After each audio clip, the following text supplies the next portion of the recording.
Gold, trusted gold buyers. మీరు తాకట్టు పెట్టిన బంగారాన్ని విడిపించి ఈ రోజు ఉన్న మార్కెట్ ధరకు కొనబడను. బాహుబలి ఆడిషన్ అప్పుడు రాజమౌళి గారు డైరెక్ట్ పిలిచి హోమ్ థియేటర్లో కూర్చొని ఆయన ఒక్కనే డోర్స్ వేసి ఆయన కూర్చున్నారు. నేను ఆడిషన్ ఇచ్చి తెచ్చుకున్న క్యారెక్టర్ అది. అప్పుడే క్యారెక్టర్ గురించి చెప్తారు బోయపాటి గారు. పిలిచి క్యారెక్టర్ వేషం చెప్తారు, చిన్న వేషాన్ని పిలిచి చెప్తారు. మిగిలినట్లు ఏమవుతుంది మనకి, ఒక 3 రోజులు వేషం అండి, మేనేజర్ ఫోన్ చేస్తాడు, ఇంతే జరుగుతుంది. మనం చెయ్యాలా వద్దా? It's a big production, big hero, very big hero కాదు, సూపర్ డూపర్ హీరో. మన మైండ్ సెట్ ఎలా ఉంటుంది? చేసేద్దాం. అదే జరుగుతుంది శివ గారు, అదే జరుగుతుంది. మన హౌస్లోంచి ఇలా బయటకు వచ్చానే నాకు కావాలి ఒక reasonable hero, very good production house.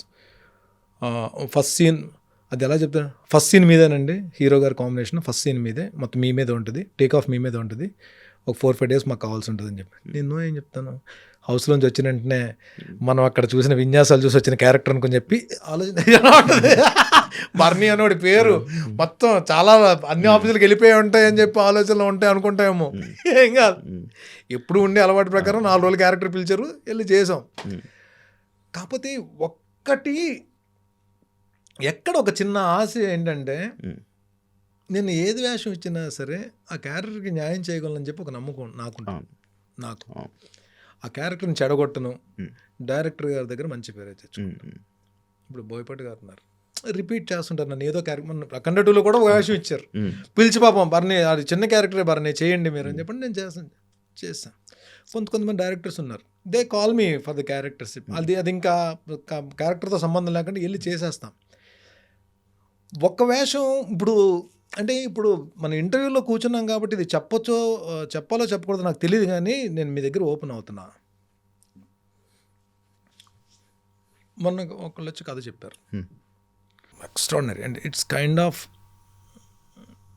ఒక థ్రిల్లింగ్ ఎలిమెంట్స్ ఉండి ఒక హారర్ సబ్జెక్ట్ లాంటిది, ఒక సాలిడ్ ప్రొడక్షన్ దీంతో బ్యాకింగ్ తోటి వచ్చారు వాళ్ళు.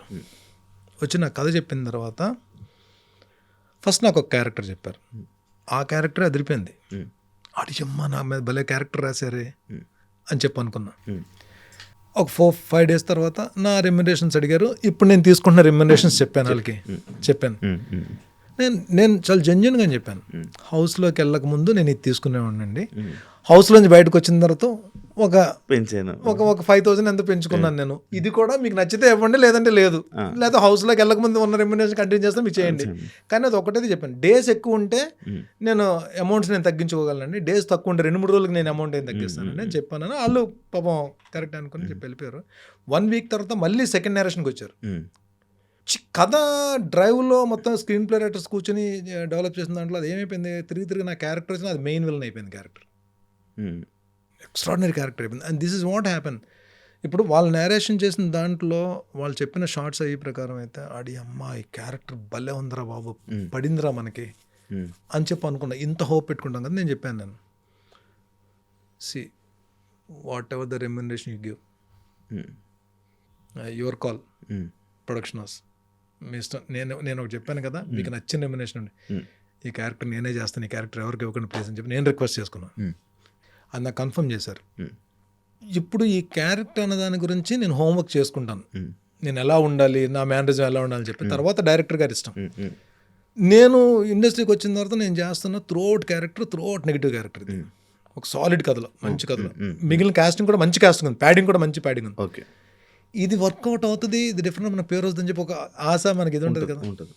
అది వెళ్ళిన తర్వాత రిజల్ట్ ఎలా ఉంటుందో మనకు తెలియదు, మన చేతిలో ఉండదు కదా, ఆడియన్స్ చేతిలో ఉండదు కదా. అది వచ్చేంత వరకు కూడా మనం బతుకుతాం.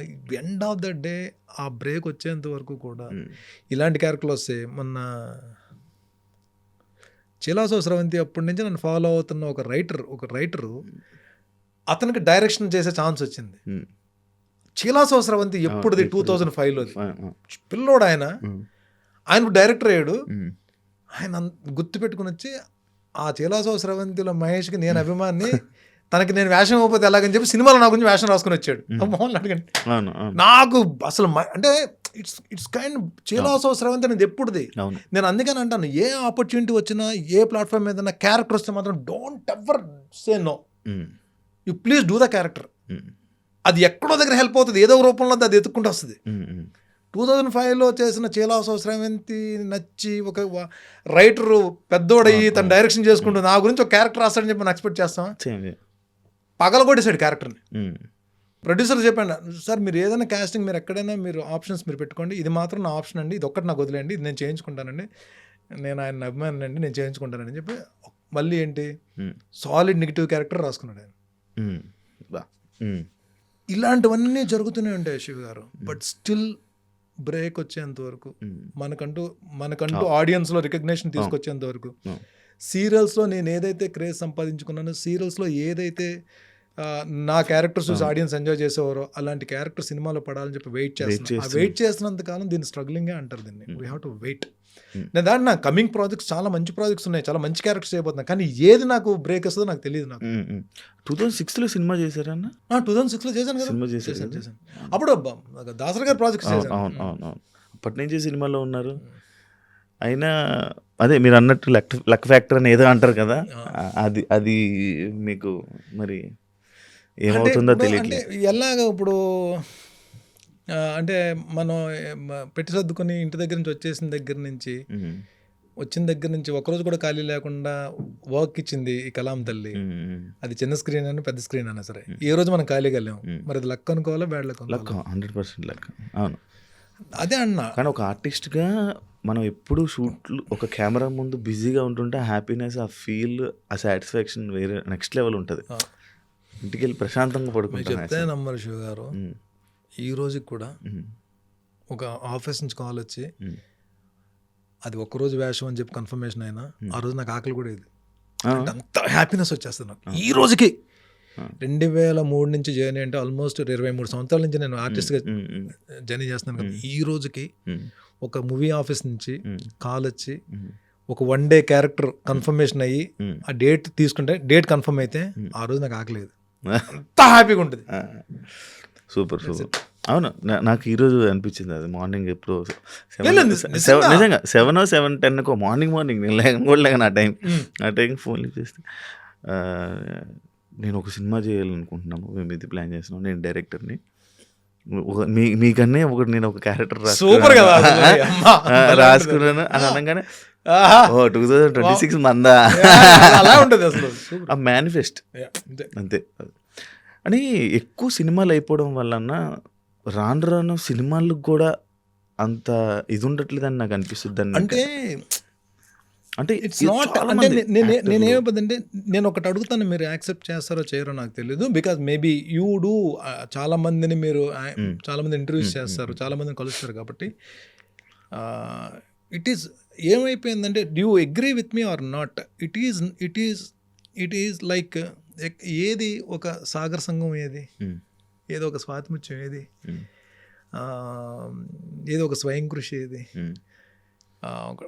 ఒక శివ, ఒక క్షణక్షణం, అంటే ఒక శంకరాభరణం, ఒక రుద్రవేణి, ఒక ముత్యాల ముగ్గేది,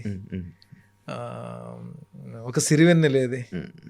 అంటే ఏమైంది, it is not, no I don't, నేను ఎవరిని కూడా అసలు మన తెలుగు సినిమా డైరెక్టర్లు కానీ రైటర్స్కి కానీ అందరికీ కూడా, అందరు మహానుభావులు అద్భుతమైన సినిమాలు తీశారు, అందరికీ నా నమస్కారాలు. But still